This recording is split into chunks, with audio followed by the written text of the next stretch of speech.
So one night a week, Jules and I throw axes in the Backyard Axe Throwing League. So we need something that's easy to cook, delicious, easy to eat, and will give us the fuel we need to win. Welcome friends, welcome back to the kitchen. Today we're going to do a riff on a beef pot pie that I like to call beef and biscuits. So the first thing we need to do is make the biscuits, and it's just a simple whipped cream biscuit. So into this bowl I'm going to put flour, a little bit of sugar, a little bit of salt, and a little bit of baking powder. And I'm just going to give that a stir to mix it up. Don't have to give it much of a mix, just a little bit to get everything in there. Next in is some whipping cream. This is 35% cream, and I need more than that. So let's get another container of cream. So this is a riff on a recipe from our channel, I don't know, maybe 3 or 4 years ago. It was a chicken pot pie with this same topping. I really like it, and it works just as well with beef. So there we go, there's the cream. Now it's pretty easy. Pour the cream into the flour and mix it until you've got a dough.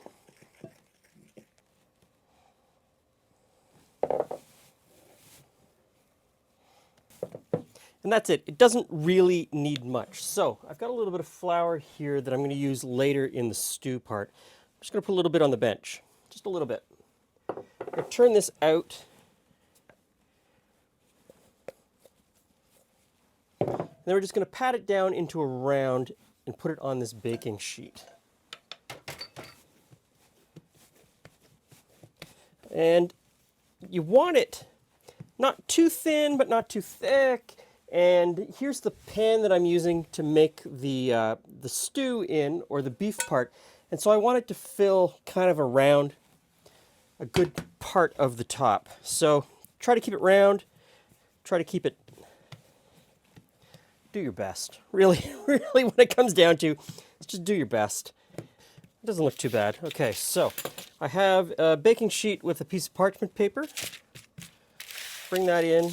And I'm going to take a pizza wheel and cut this into 8.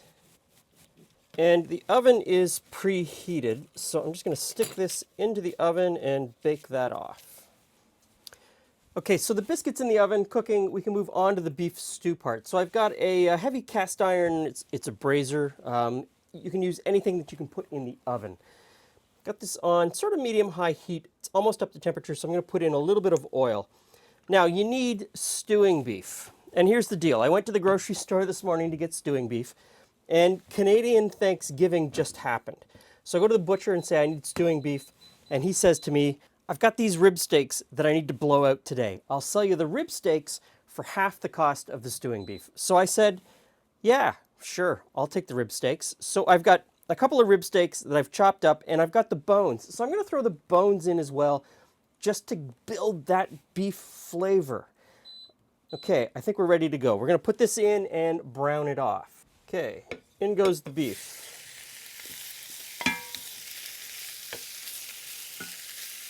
We just want to brown that on all sides. We're not looking to cook it through, just get a little bit of color and build some fond on the bottom of the pan. Okay, I'm going to hit this with a little bit of salt and pepper. You need to be careful with your salt content right off the top. You still need to season it, but we're going to add beef broth to this. And depending on where you get your beef broth from, you may not want to add a whole lot of salt early on because it may get really salty later. And this is freshly ground black pepper. I just grind it ahead of time because I find it so much easier to do it off camera than stand here and grind with the pepper grinder. Okay, got a really good fond going here, nice and brown. So I'm going to pull this off the heat so that this doesn't burn, because the timer's also going to tell me that I need to pull the biscuits out of the oven. Don't be afraid to stop everything. If you're in the middle of a recipe and things start to overwhelm you, just pull it off the heat. Stop, take a breath, figure it out. Don't burn anything. It's pretty simple. So pull this out. I'm going to say the biscuits need probably another 2 or 3 minutes. So while they continue to cook, I'm going to pull the meat out of the frying pan. Okay, I'm going to pull the bones out too. I'm going to put the bones back in when we cook the rest. And we got a really good base going here now. Okay, I'm going to set this aside. I'll put the pan back on the heat. Now what I have here is a mix of vegetables. I've got onion, mushrooms, carrots, and celery. And I'm using a mix of mushrooms. Don't just use the white button mushrooms. If you go to the grocery store and you see different funky looking mushrooms, pick them up. They add a whole bunch of other flavors and textures, and they really bring depth to what you're cooking. Button mushrooms are great. If that's all you can get, fine, use them. But if you see other ones, don't be afraid. Pick them up, give them a try. And they may smell a little bit funky before you put them in, but the flavor later is going to be amazing. So the pan's back up to heat. In go the veg. Straight in, and we just want to fry this down, get the onions nice and translucent. And you want the mushrooms to lose most of their moisture, and that's going to take a few minutes. So while that cooks, I think it's time to take the biscuit out of the oven. Oh yeah, here we go.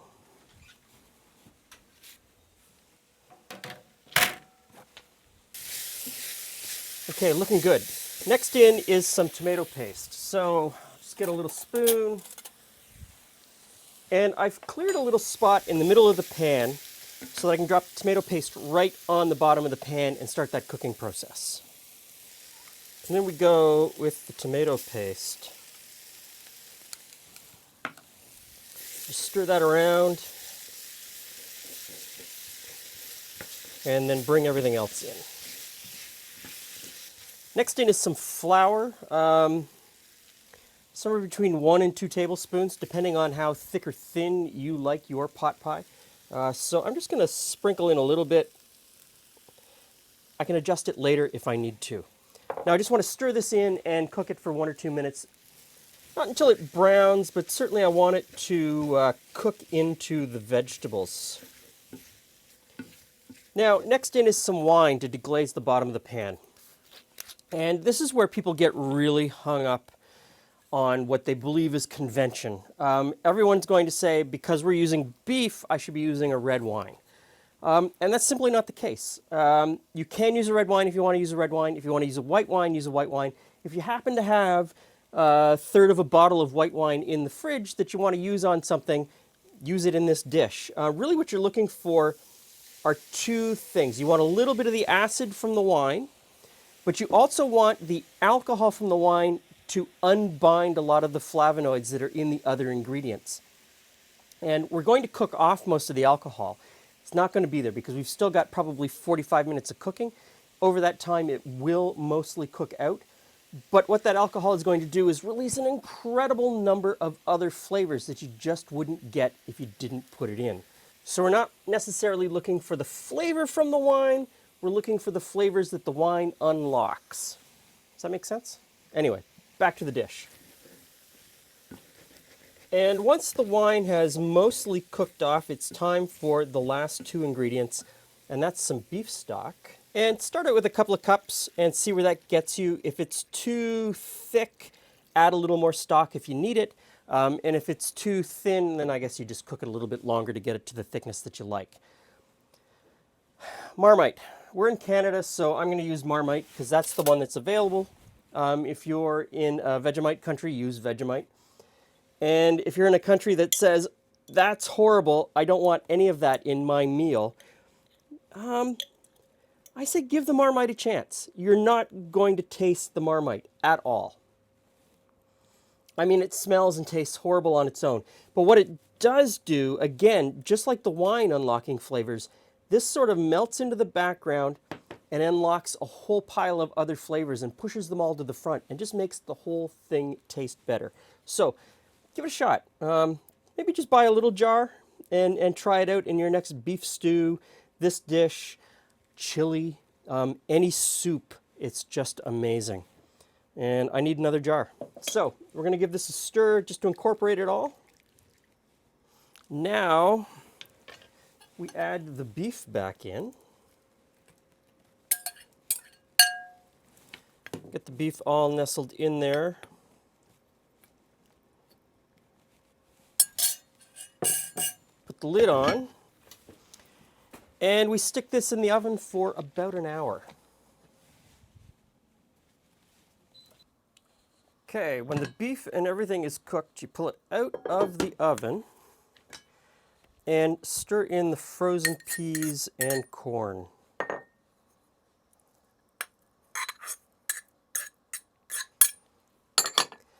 And the stew will pretty much cook them straight through. What you looking for, Glenn? I'm looking for the bones. I'm going to gnaw on these later. Friends? These are not part of the stew. I went to the grocery store and rib steaks were less than half the price of stewing beef. So You made a stew? so With the rib steaks, okay. I used the rib steaks Hey, instead. that works too. Okay, so it is beef pot pie with a biscuit topping. It looks good. I'll get us a couple spoons. It looks. So I see some carrots from the garden, some peas and carrots. Looks good. Mushrooms, onion, And of celery. course, the best is the biscuit. And the biscuit. The whole idea is that you put the biscuit on top of here and take this to the table and serve the biscuit and the stew at the same time. Okay. But you could also Just put your biscuit on the side. put the biscuit on the side, which is what I'm going to do. And of course, my grandmother always baked the biscuits more like a dumpling on Like the a on the dumpling, top of the right on the stew, which top. I love because they're kind of gooey and And gravy. it's soaked up the gravy on the bottom. Yeah, and that is definitely an option too. You could do that and put it in for the hour that it takes to cook, and the biscuit would cook through, and that would be fine as well. Okay, a little bit of stew for So me. like every recipe that is a kind of traditional stuff in a bowl recipe. Stuff in a pot. Right? A stew, soup. You can do with it whatever you want. yeah, make it Add your own. 5 dashes of hot sauce if you want. Well, and that's the thing. Add, you know. Yes, you could definitely change the spicing. There's not, you watched me make this, there's not a whole lot of spicing in here. It really is building the flavors of the beef and the mushrooms than putting in a whole lot of other spices. But you could play with it and do whatever you want with it. I don't know whether to try the biscuit or the stew first because I love them both. I'm going in for the stew.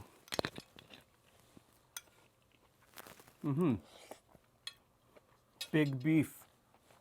Yeah. And then dip the biscuit in the gravy. So the biscuit's really soft, It's lovely. but it's not that rolled, folded, layered biscuit like an American Southern biscuit. It's more like a drop biscuit. Yeah. Yeah, but the flavor is incredible, and it soaks up the stew. So if Yeah. it is too runny, there's your other option. There's the, yeah. Soak it up with some, Definitely soak it some up. biscuit. So there you have it. This is pretty easy to make. You saw me pretty much in real time. It goes into the oven for an hour. You're really only working for about 45 minutes to make this. Really simple. Play with the beef. You could probably do this with a bunch of different flavor combinations. Thanks for stopping by. See you again soon.